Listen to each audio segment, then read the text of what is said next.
Kalau Anda orang soleh, kemudian anak Anda pamit mau sekolah di Jerman, pilihan Anda mengizinkan apa enggak? Karena potensi jadi fasik ya tinggi, karena di tempat-tempat maksiat. Potensi berdakwah dari daerah yang untuk daerah yang tidak ada dai-nya menjadi ada. Itu mesti ulama itu berdebat. Misalnya punya anak pamit mau kembali atau keluarga. Yang satu cara berpikir optimis. Awal ada dai di beberapa negara Eropa itu ya barokahnya imigran, pekerja, mahasiswa. Dan semua itu bumi Allah, harus ada tasbih, harus ada tahmid. Dan itu harus dimulai dari kemauan atau mengizinkan anak asuh kita ke sana.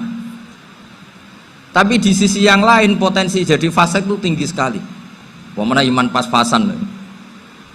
Nah hal-hal seperti ini itu pasti jadi perdebatan. Dan kita harus menjawab. Dan tadi kayaknya di semua Basul Masail Pondok Salafiyah jawabnya pede semua, nggak ada ragu, nggak ada khilaf. Baguslah kalau pede. Meskipun nanti mungkin ada ulama lain yang cara berpikir apa? Berbeda. Sehingga ini saya cerita ya. Sehingga di kitab-kitab fikih, misalnya saya kok hidup di Bali sudah punya komunitas ngaji. Itu kok saya pindah ke Sukorejo sini. Banyak ulama yang mengatakan haram. Karena membiarkan bumi Allah yang sudah pernah ada orang yang sujud kemudian ditinggalkan kosong dan kemudian dikuasai orang yang tidak sujud. Jadi dianggap itu pembiaran. Jadi banyak di kitab Qalyubi, sarahnya Mahalli, jika ada seorang muslim yang hidup di negara orang kafir, dia nyaman, tidak dapat teror, itu nggak boleh lagi pindah ke negara Islam yang sehat. Karena takutnya li'alla yastau li'al kafir tilkal buk'ah, supaya bumi itu tidak dikuasai orang kafir. Jadi ini hal-hal yang para fuqaha itu harus berdebat. Karena ini masalah-masalah furu'iyah. Sehingga mulai dulu ya banyak ulama yang nyun sewu berpolitik, mulai Wali Songo sampai sekarang alhamdulillah yang minat banyak. Mungkin bedanya ikhlas sama tidaknya.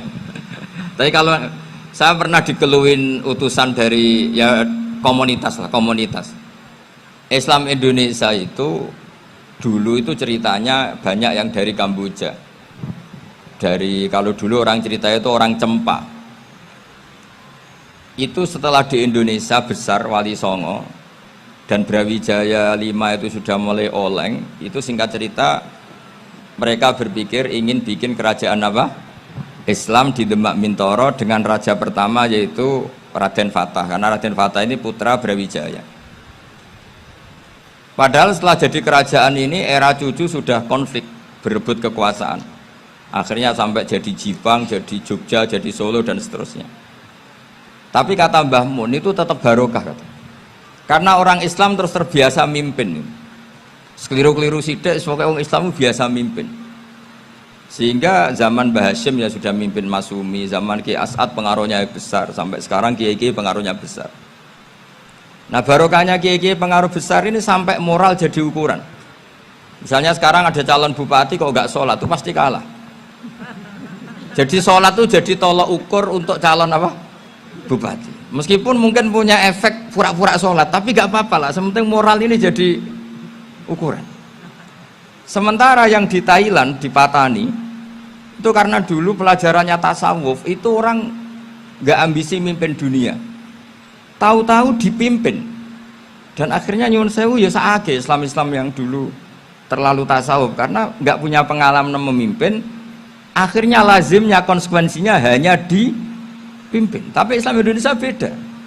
Karena kulino mimpin, itu akhirnya dari orang Islam biasa menjadi Islam yang sholat sampai Islam yang bisa ngaji itu bisa mimpin negara.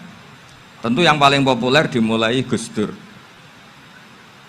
Jadi ini sesuatu yang barokahnya istihad para kiai, sementing Islam kulino mimpin. Sehingga di Indonesia itu barokahnya itu kebaikan itu jadi tolok ukur. Ada orang kok terkenal koruptor atau terkenal nyuwun sewu selingkuh atau terkenal apa, itu pasti tidak jadi. Karena moral itu menjadi tolok ukur. Dan itu adalah politik para kiai. Jadi ini saya cerita, dan itu negara juga akhirnya untung karena seleksi agama sama negara itu sama-sama kiai ya bilang negara harus dipimpin orang soleh, negara juga bilang seperti itu. Nah, ketokohan-ketokohan para beliau-beliau ini yang maulah bekerja sama dengan Umarok. Kita tahu dulu Pak Harto ya rawuh ke sini ketika Muktamar 84, rawuh ke Ki As'ad, ketika mau kembali ke Khittah juga dirembuk oleh ulama dan Umarok, dan akhirnya ini menjadi negara yang alhamdulillah semoga selalu menuju baldatun thayyibatu wa rabbun ghafur. Nah, kemudian di sini saya tabarruk dengan Sayyid Muhammad, gurunya Kiai Haji Azaim. Saya mau cerita tentang amaliyah tadi. Saya sebetulnya nggak niat bacakan bab itu, gara-gara ada khataman jumlahnya banyak saya jadi pusing. Ini panitianya tanya, khatam betul apa enggak? Iya Gus, khatam betul. Tapi kayaknya saya tidak yakin itu. Karena saya ini kan dari pondok tahfidz itu. Biasanya anak khataman itu ya rodok bodoni itu loh. Dibaca buanter sing nyemak ya mendelok pojoke tok. Mergo kebanteren. Nah, akhirnya lafat-lafat yang di tengah itu enggak di apa? Baca. Tapi ya semoga dimaafkan Allah lah. Yang jelas itu enggak.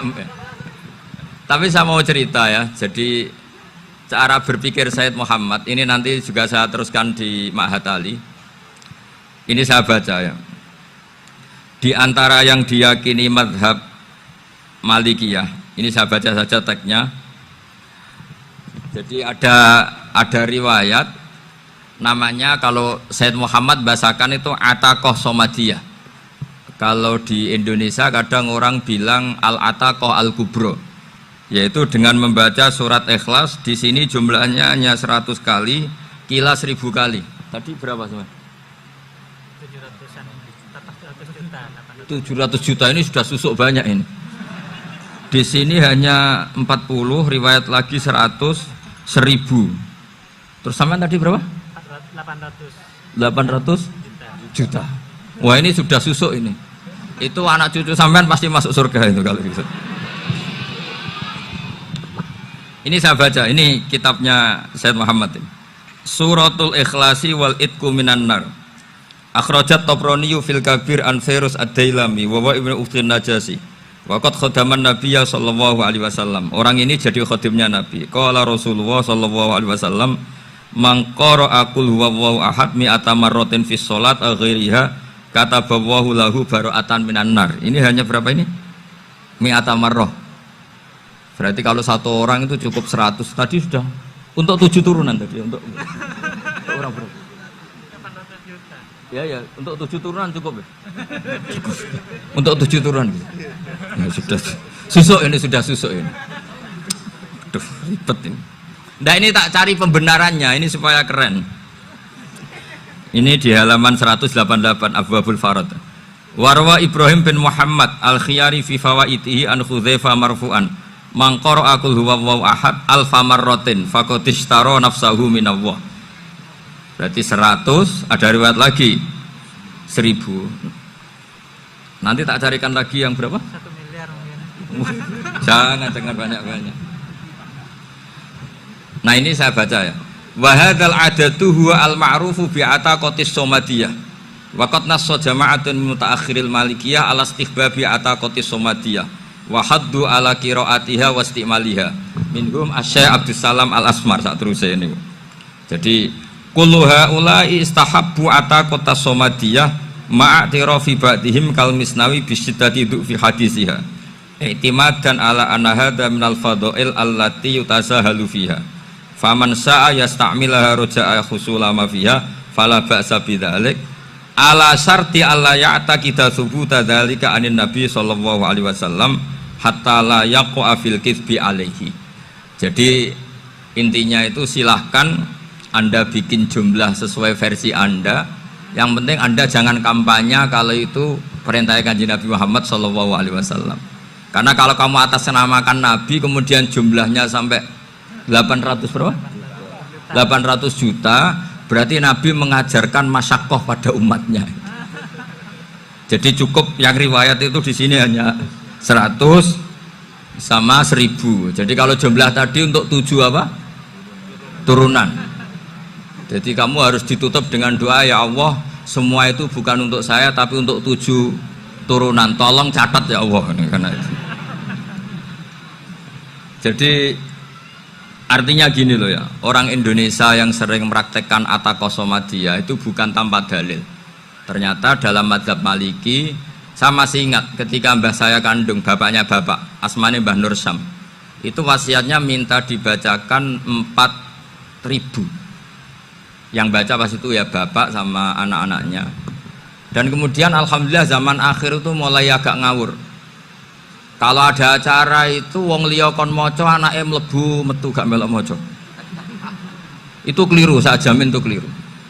Saya sering kalau mimpin di rumah, kalau yasinan di tonggo-tonggo kok anake gak maca, saya keluar. Bapakmu wong liya kon maca, kata saya gitu. Jadi itu menurut saya itu yang jelas, saya sampai ngisi begini. Yang ada riwayatnya itu idza mata ibnu adam in qata amaluhu illa min salasin shadaqatin jariyah au ilmin yuntafa'u bi awaladin sholihin yatullah. Itu tidak ada di hadis au kiyayin sholihin yatullah, kata. Yang ada itu awaladin apa? Sholihin. Jadi anaknya harus ikut, kalau tidak ada usaha, kata. Akhirnya anaknya dawuh nggih Gus nggih. Akhirnya tak kei jagung paling akeh, kula mendet sithik. Wong aku ora anake kok. Kadang-kadang enggak, orang lain baca buahnya, anaknya mau mlebu metu mau enggak manggakno tamu mbek rokokan. Itu harus ditobatkan itu. Keliru itu. Karena nasnya bukan aukiyayin solihin tapi awaladin solihin. Ini bukan provokator, ini memang iya seperti itu. Nah terus tentang tadi la ilaha illallah yang didawuhkan Gus Azaim, la ilaha illallah itu penting sekali. Cuma saya mohon itu dielmoni lah. Jadi dulu kalimat ini menjadi spesial karena dielmoni, karena dimulai dari fa'lam annahu la ilaha illallah.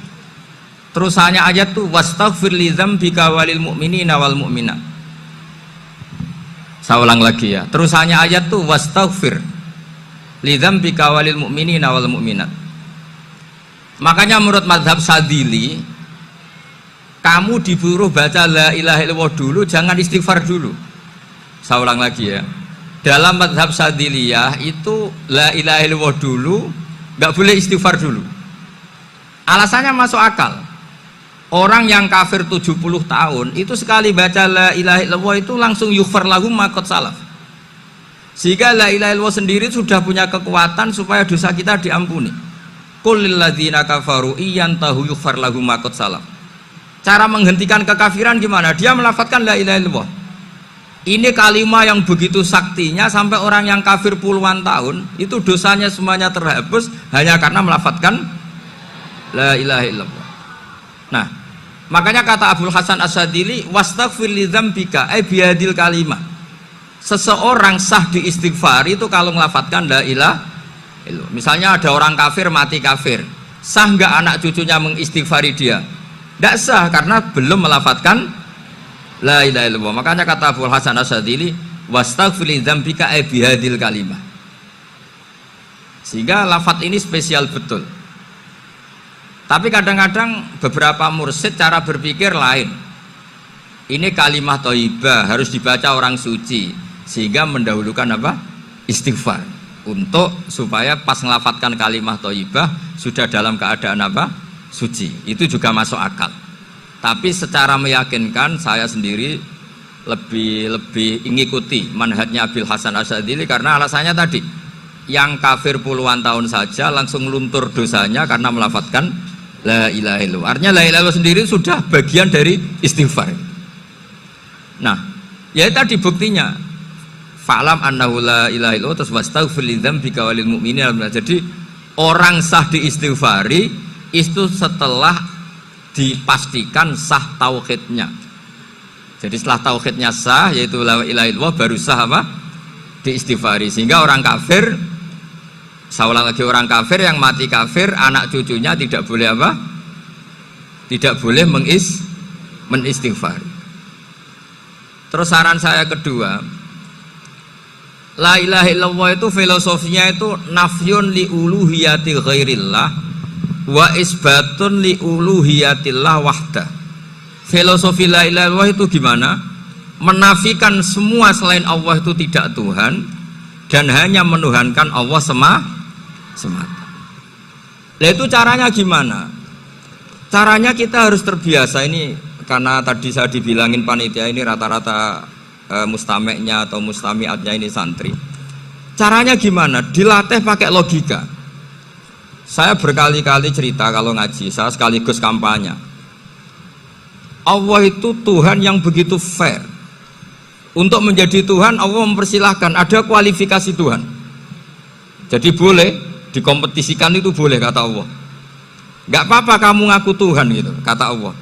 Tapi nak ngaku pangeran itu paling gak ya direputasi lah. Ada verifikasinya. Dimulai dari apa? Ya kalau jadi Tuhan itu setidaknya bikin langit bumi lah. Aturannya gitu. Jadi kalau daftar bupati ya daftarlah ke KPU. Masa tahu-tahu jadi apa? Tuhan kemudian tidak punya prestasi bikin langit bumi. Sehingga Allah itu cara ngendikan itu ya fair. Qul ara'aitum ma tad'una min dunillah aruni madza khalaqu minal ardi am lahum syirkun fis samawati. Coba yang kamu tuhankan selain saya, prestasinya apa? Ketika saya bikin bumi itu apa ikut bikin? Terus am lahum syirkun fis samawati. Kalau bikin langit, kalau nggak bisa ya urun lah gitu. Urun semen apa urun bego, pokoknya urun lah gitu. Urun ora, gawe bumi ora, ngerti-ngerti ngaku dadi pangeran. Kul hatu burhanakum. Jadi ya kan ya lucu kan, misalnya syarat kiai di Salafiyah kan keluarga Kiai As'ad, cucunya ngaji ngalim. Orang keluarga Kiai As'ad terus muni, aku kiai utama di Salafiyah. Oh mesti di penjara ya. Lah yo gak gawe langit bumi, gak ada prestasi terus ngaku sebagai apa?